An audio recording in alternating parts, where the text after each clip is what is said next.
हे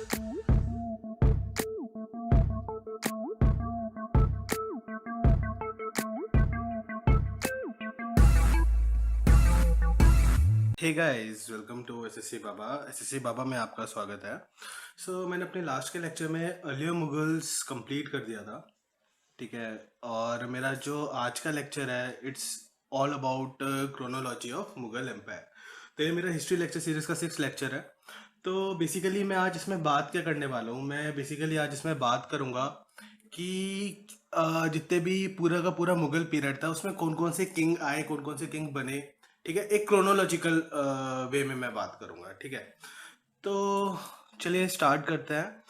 तो ये मेरा फेसबुक पेज है एसएससी बाबा। जिन लोगों ने अब तक इसको लाइक नहीं किया है तो मैं उनसे रिक्वेस्ट करूँगा, please like my Facebook page. And ये मेरा यूट्यूब चैनल है SSC Baba. So please subscribe my channel if you want more updates. So चलिए स्टार्ट करते हैं। तो बेसिकली जो मुगल एम्पायर है ना, वो 2 पार्ट में डिवाइडेड है। एक है अर्लियर मुगल में, ठीक है, and the second one is later Mughal.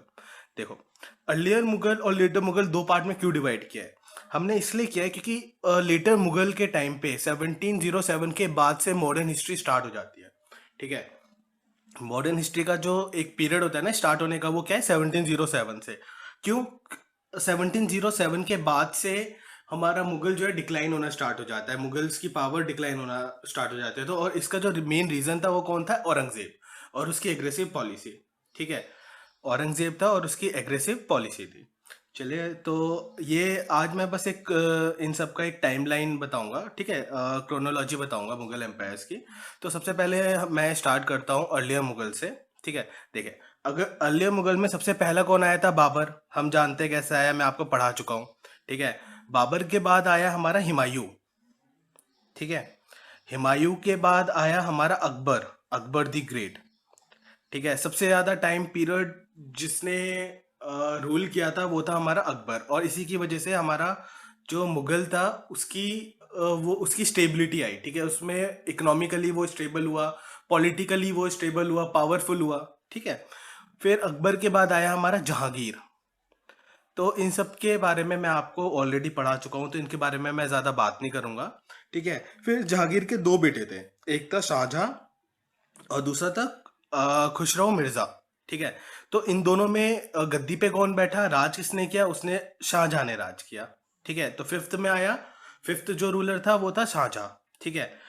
अब खुसरो मिर्जा का जो बेटा था उसका नाम था दीवार बख्श, ठीक है। क्या नाम था? दीवार बख्श। ये मैंने इसलिए दे दिया कि जनरली क्या बोलते हैं, पेपर में आ जाता है या क्वेश्चन कभी कभी आ जाता है कि दीवार बख्श कौन था, ठीक है। इसका बाप का नाम क्या था, मतलब फादर का नाम क्या था, या फिर खुसरो मिर्जा का बेटे का नाम क्या था।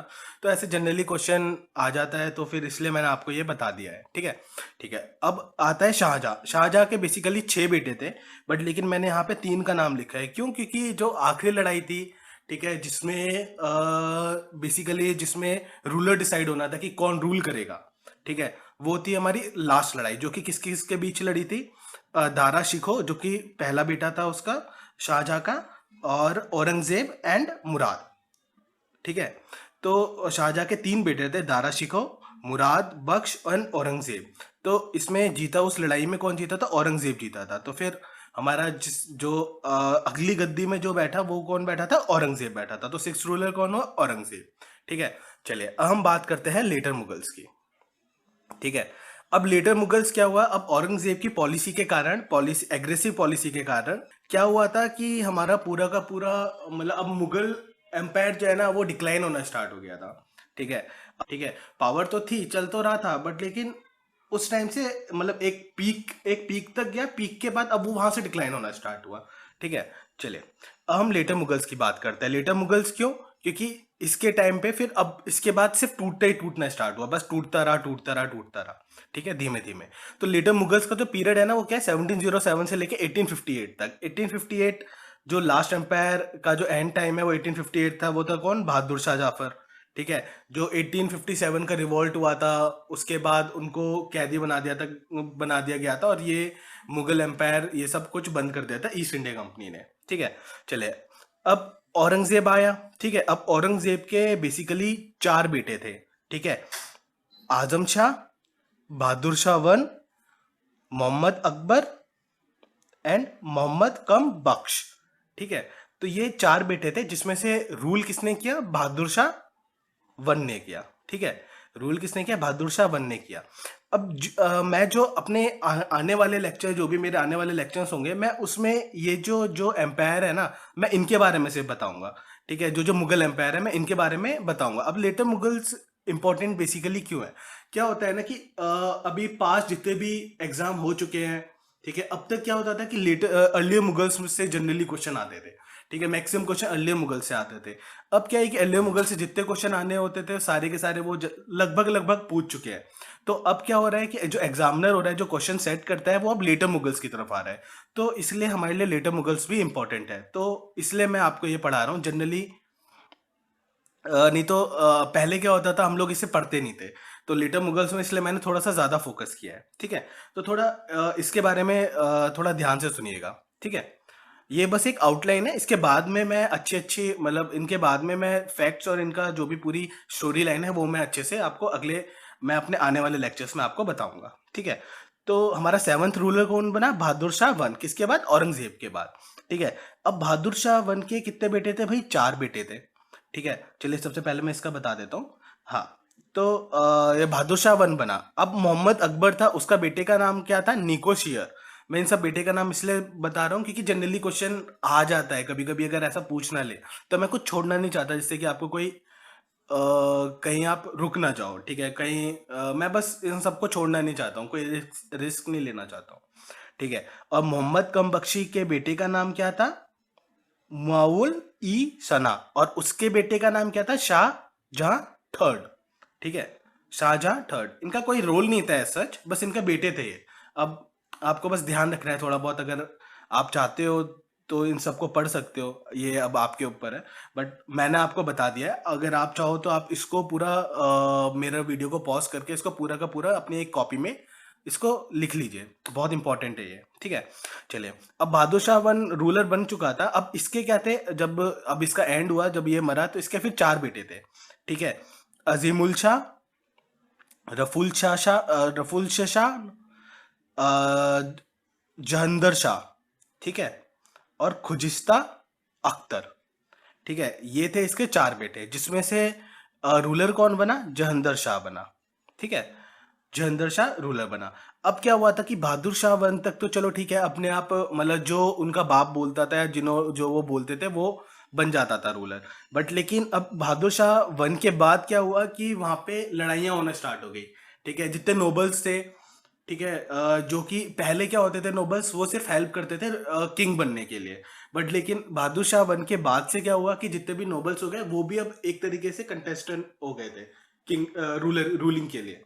ठीक है, किंग बनने के लिए एक तरीके से वो भी हो गए थे कि हमें भी किंग बनना है, इस तरीके से। ठीक है, तो इसलिए यहाँ से अब और ज्यादा डिटोरिएट होने लग गया था मुगल एम्पायर। तो फिर जो इसका जो बेटा था जहंदर शाह। ठीक है, फिर ये हमारा किंग बना 8वें नंबर का।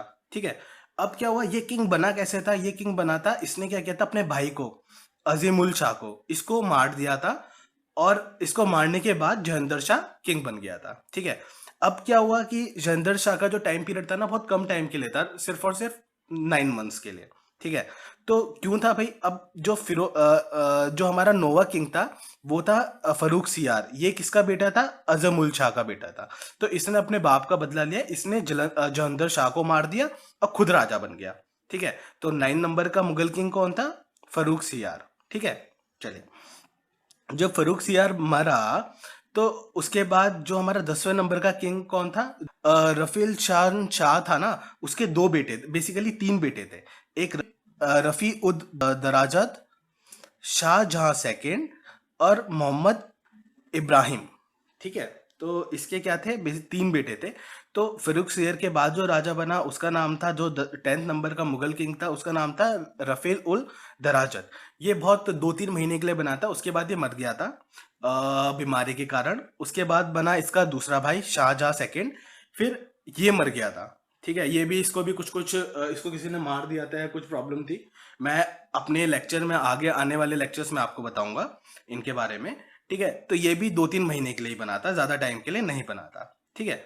अब इसके बाद जो हमारा 12 नंबर का किंग था उसका नाम था मोहम्मद शाह। ये कौन था? ये बहादुर शाह का जो बेटा था ना, खुशजिस्ता अख्तर, उसका बेटा था ये। ठीक है। तो खुशजिस्ता अख्तर का बेटा मोहम्मद शाह ये बना 12 नंबर का किंग, मुगल किंग। ठीक है। फिर इसके बाद इसका बेटा था अहमद शाह बहादुर, तो 13 नंबर का किंग ये बना। मतलब 13 मुगल किंग कौन बना? अहमद शाह बहादुर। अहमद शाह बहादुर का बेटे का नाम क्या था? बेदर भक्त। ठीक है। तो ये हमारा 13 नंबर का किंग बना। जब ये मरा, अहमद शाह बहादुर मरा, ठीक है, जब ये अहमद शाह बहादुर मरा, तब जहंदर शाह का बेटा था आलमगीर टू। ठीक है, वो बड़ा हो चुका था। फिर आलमगीर टू 14 नंबर का मुगल एम्पायर बना। ठीक है। 14 नंबर का मुगल एम्पायर कौन बना? आलमगीर टू।